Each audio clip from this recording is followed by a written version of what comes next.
here is one of the simplest things that you can do for your health.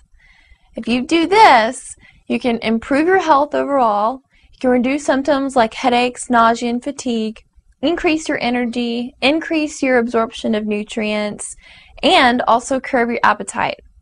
So what am I talking about? Well, I'm talking about drinking water. So I'm sure you've heard before people tell you to drink more water and it's good for your health. Well, today I'm going to talk about a few things that you maybe haven't heard before about water, and hopefully this will help you understand why water is so important for your body.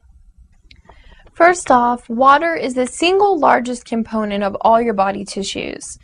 And not only that, it also provides structure to your cell walls. So if your whole body is mostly made up of water and it provides structure to your cell walls, I think it's going to have a big impact on your body if you're dehydrated.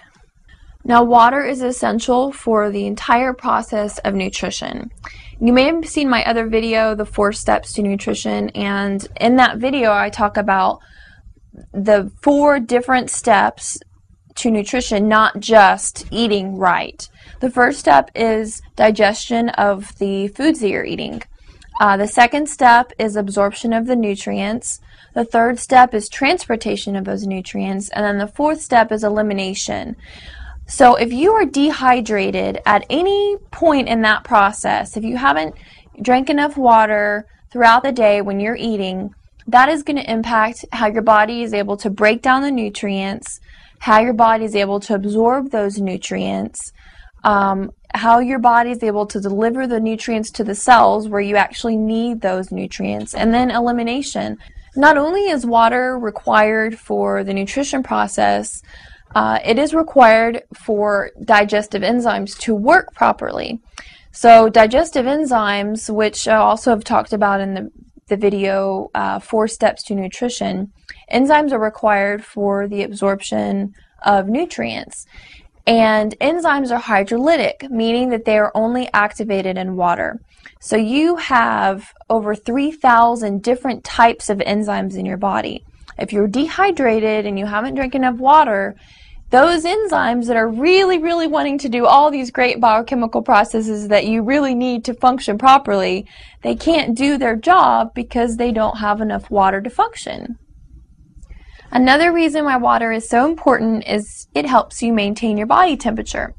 So if there's a person that is not drinking enough water, they are more prone to being cold or hot and then not being able to adjust to a neutral temperature. So maybe you have a friend or a family member that's always complaining that they're freezing cold, or someone that's just always hot and everyone else is fine.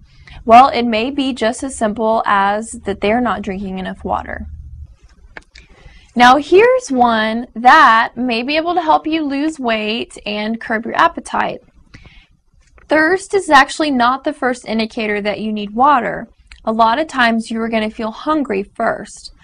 So if you find yourself during the odd times of the day when you've already eaten a meal, maybe it's late at night and you wake up and you feel like going to the fridge or the pantry, that actually just may be an indicator that you need to drink some water rather than that your body needs food or needs more calories because you haven't eaten enough throughout the day.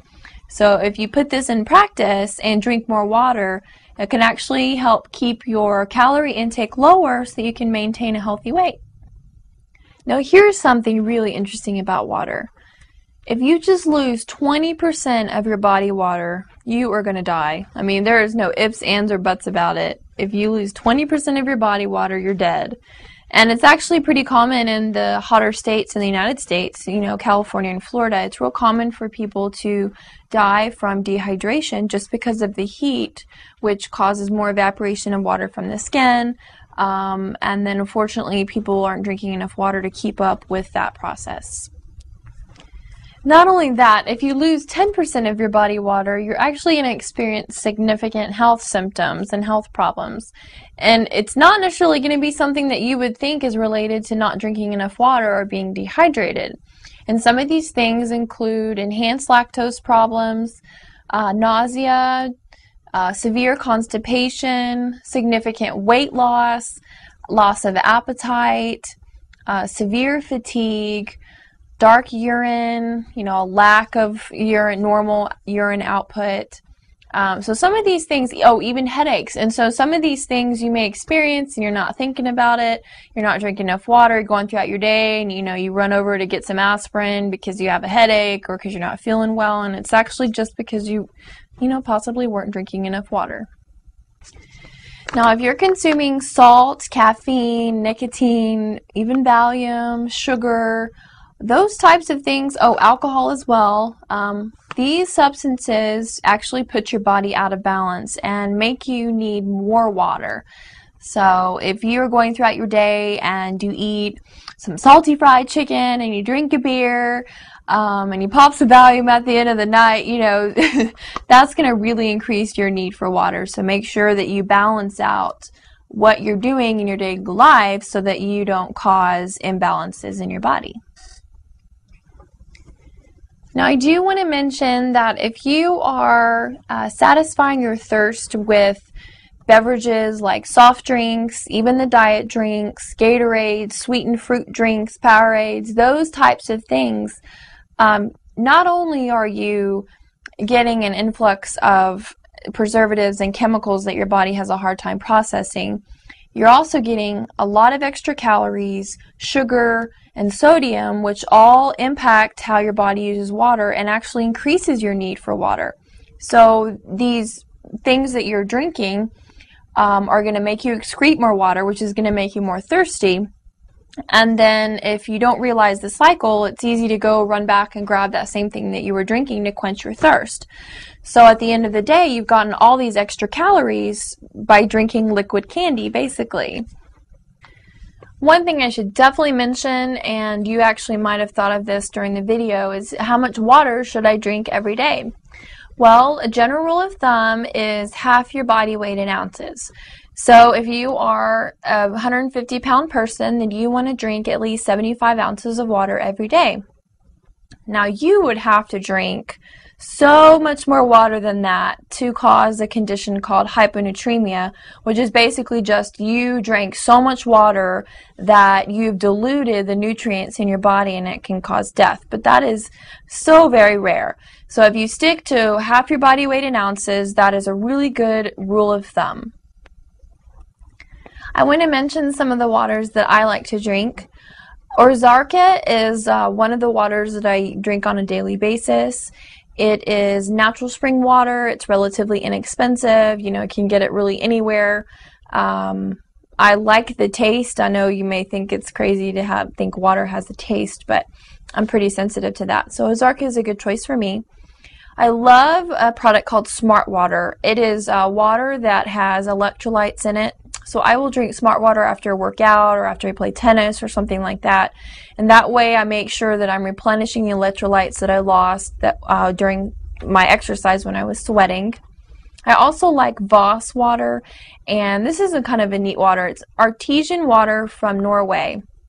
And you can purchase it at the grocery store, at your health food store, and they come in really awesome, tall, slender glass bottles.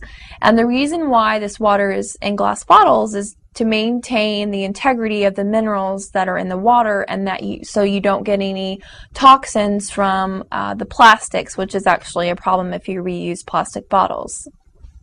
Another water that I really like is Fiji water. It has a really pleasant taste. It is obviously from Fiji, and it's a little bit more expensive, but you can find it in the grocery store, even at gas stations. It has a pH of 7.5, and when you're looking at a water or looking for a water to drink, you want to pick between 7.5 and 8.5 pH range. That really just helps your body combat the effects of sugar and preservatives and other things that may be in your diet. If you're one of those people that you don't drink enough water, try it for 3 or 4 days. Try to hit that half your body weight in ounces per day and see how you feel.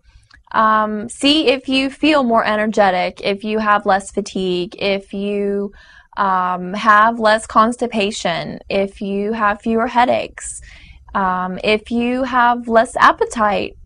And post your video response, leave a comment, let me know how you're doing after the 3 or 4 days of testing it out. And also I wanted to leave a little tip that I tell clients. If you drink 8 ounces of water, which is just a cup of water, so it's not that much, right before you eat a meal, it actually will help you be full before you eat, so you'll eat less calories and you'll maintain that satiety feeling so that you don't overeat. So again, leave your responses. I want to know how you do, and I'll see you next time.